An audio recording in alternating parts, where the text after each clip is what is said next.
As fighting continues in eastern Ukraine, the United Kingdom's government has confirmed that it will be the first NATO country to supply its ally with Western tanks. A squadron of 14 tanks called the Challenger 2 will deploy to the conflict in the coming weeks. But what is the Challenger 2 and what kind of impact can it have on the war? The Challenger 2 is what's called a main battle tank, or MBT, and it's specifically designed to attack other tanks and armored vehicles, seen here during NATO exercises 2 years ago. Until now, Ukraine's military has primarily relied on its older Soviet-era tanks. It's also captured and repurposed some of Russia's during the invasion.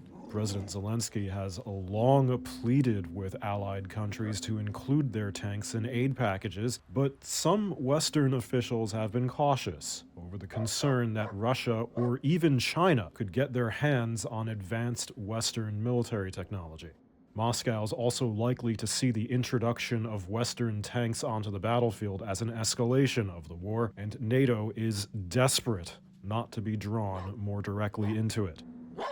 The Challenger 2 has been in service with the British Army since 1994 and has been deployed to Bosnia, Iraq, and other crises. The UK's gift could put added pressure on other NATO countries, particularly the US and Germany, to give their own tanks, which have so far resisted. Along with the Challenger 2, Britain's also giving Ukraine about 30 artillery vehicles called the AS-90.